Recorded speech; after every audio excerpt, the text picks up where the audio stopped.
क्या होता अगर कार्टून कैरेक्टर्स को उनके क्राइम की वजह से चार्ज किया जाता? तब तक ऑलमोस्ट आपके सारे के सारे फेवरेट कैरेक्टर्स काला पानी जेल में होते हैं। और इस वीडियो में हम कुछ ऐसे कैरेक्टर्स के बारे में बात करेंगे जिनको 1000+ ईयर्स की जेल भी दी जाए तो कम है। सो मेरा नाम है अमान और आज का टॉपिक है what if cartoon characters were charged for their crimes. लेकिन उससे पहले एक वार्निंग, क्योंकि इस वीडियो को देखने के बाद आपका इन कार्टून कैरेक्टर्स को देखने का पॉइंट ऑफ व्यू बिल्कुल बदलने वाला है। सो चलिए शुरू करते हैं। सो आज के सबसे पहले जो हमारे पास केस है वो है ऐश के बारे में। ऐश सिर्फ 10 साल का कामचोर बच्चा पढ़ाई से बचने के लिए पूरी दुनिया में घूम के पोकेमॉन्स के नाम पे अलग अलग जानवरों को बॉल के अंदर बंद करता है। जिम बैटल्स के नाम पे पोकेमॉन्स की इलीगल बैटिंग होती है और सिर्फ अपने फायदे के लिए बेचारे एनिमल्स की फाइट करवाते हैं। और अगर हार गए तो इनका कुछ नहीं जाता, लेकिन उन पोकेमॉन्स को नया मास्टर जरूर मिलेगा। मतलब कि अगर ये जीते तो इनको एक नया पोकेमॉन मिलेगा और अगर ये हार गए तो इनका पोकेमॉन दूसरे बंदे के पास चला जाएगा। दोनों सिचुएशन पे इनका नुकसान तो है ही नहीं। वेल अब बात कर लेते हैं ऐश पे लगे चार्जेस की। तो अगर ऐश को उसके क्राइम की वजह से चार्ज किया जाता तो उस पर सेक्शन 425 लगता। एनिमल्स को बैटल्स के लिए फोर्स करना,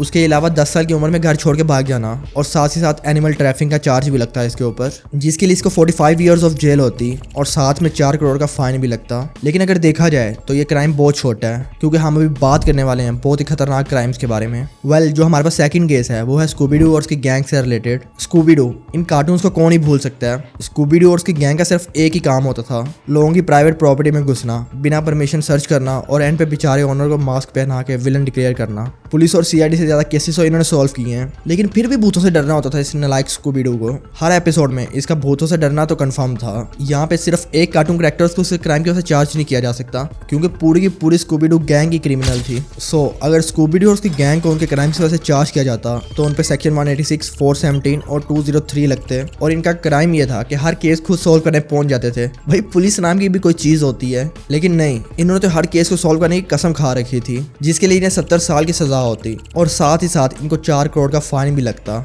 लेकिन इनको गया किसी के घर घुसो और 7 करोड़ पूरा कर लो, इनका तो काम ही ये था सिर्फ। वेल हमारे पास तीसरा केस है बुध और बद्री का।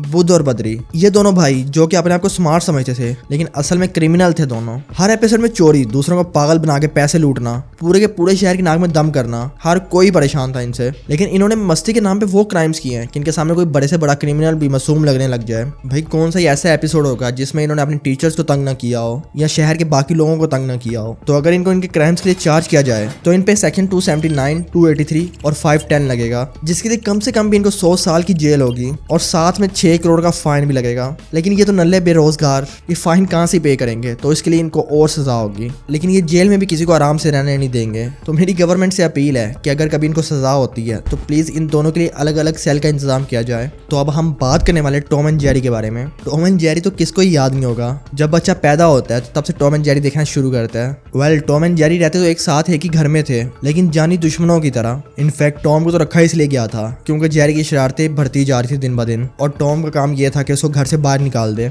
लेकिन हर एपिसोड में इनकी एक नई लड़ाई, एक नई तोड़फोड़ और घर का नया नुकसान। वेल अगर इनको इनके क्राइम्स की वजह से चार्ज किया जाता तो इन दोनों पे सेक्शन 325, 503 और 427 लगते, जिसकी वजह से इन दोनों को भी कम से कम 120 साल की जेल होती और मारपीट करने की वजह से 20 साल की सजा अलग से बोनस में मिलती और साथ में 70 करोड़ रुपए का फाइन अलग से देना पड़ता इनको। लेकिन वो इनसे कभी दिया ही ना जाता, क्योंकि जेरी तो पहले चीजें चोरी करके खाता है और अगर टॉम के पास भी इतने ही पैसे होते तो वो यहाँ पे नौकरी ना कर रहा होता। वेल हमारे पास अगला केस है मोटू और पतलू का। मोटू और पतलू जिनका काम बस पूरे शहर में तबाही मचाना होता था। भाई मोटू को तो समोसों के अलावा कुछ दिखता ही नहीं था और इन्हीं समोसों के चक्कर में वो लोगों की गाड़ियां, स्टॉल्स और बिल्डिंग्स को तबाह कर रहा होता था। और अगर बात की जाए पतलू की तो मासूम तो वो पतलू भी नहीं था, क्योंकि जुर्म में साथ देने वाला भी हमेशा मुजरिम ही होता है। तो अगर इनको इनकी क्राइम्स की वजह से चार्ज किया जाता तो इलीगल समोसे खाने के चक्कर में और साथ ही साथ पब्लिक में इतना ज्यादा क्योस क्रिएट करने के चक्कर में इन पे सेक्शन 278 और 504 लगते हैं, जिसके लिए इन्हें 150 साल की सजा होती और साथ ही 8 करोड़ रुपए का फाइन भी लगता है इन पे। लेकिन ये तो इतने कंगाल हैं कि अगर इनके पास पैसे होते तो ये समोसा इज्जत के साथ खरीद के ना खा लेते।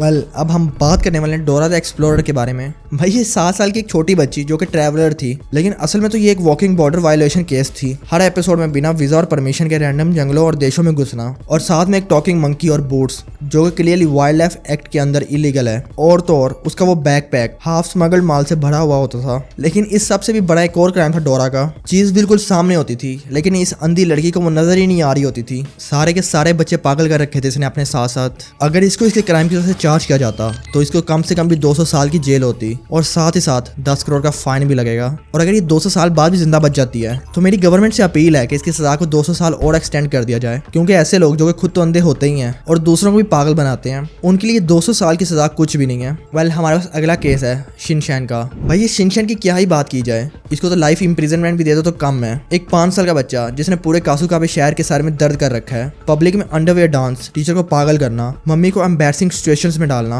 शीरो को हमेशा तंग करना और अपने से बड़ी लड़कियों के साथ फ्लर्ट करना। भाई ये तो कुछ भी नहीं है यार, ये तो कुछ भी नहीं है। इसके क्राइम्स तो इससे भी ज्यादा बड़े हैं। अभी तो इसके क्राइम्स की लिस्ट लेके बैठ जाएं तो यहीं पे रात हो जाएगी। वेल, अगर इसको इसके क्राइम्स के लिए सजा दी जाए तो इस पर सेक्शन 294, 503 और 153A लगेगा for public disturbance, corrupting kids minds, moral damage और अपने डॉग के साथ जुल्म करना, जिसके लिए इसको 220 साल की जेल होगी और साथ में 14 करोड़ का फाइन भी लगेगा। और अगर आपको ये सजा ज्यादा लग रही है तो हमारे पास 1000+ ईयर्स वाले कैरेक्टर भी हैं। Just wait and watch. Well, अब हम जिस केस की बात करने वाले हैं उस बच्चे ने अपने घर के नीचे पूरी की पूरी न्यूक्लियर लैब सेटअप कर रखी थी। अब आप में से बहुत से लोगों ने गेस कर लिया होगा। Yes, we are talking about Dexter's lab. Dexter देखने में तो एक मासूम छोटा सा बच्चा, लेकिन बेडरूम के नीचे पूरा इलीगल साइंस लैब सेटअप कर रखा था। और बस इतना ही नहीं, यहाँ पे न्यूक्लियर लेवल के एक्सपेरिमेंट्स भी होते थे। और बेचारी डीडी जो कि हर रोज इसके केमिकल ब्लास्ट का शिकार होती थी। तो अगर इसको इसके क्राइम की वजह से चार्ज किया जाता तो इस पे underground illegal lab, radio active exposure और ह्यूमन क्लोनिंग के लिए सेक्शन 286, 268 और 420 लगते हैं, जिसके लिए कम से कम भी इसको 300 साल की जेल होती।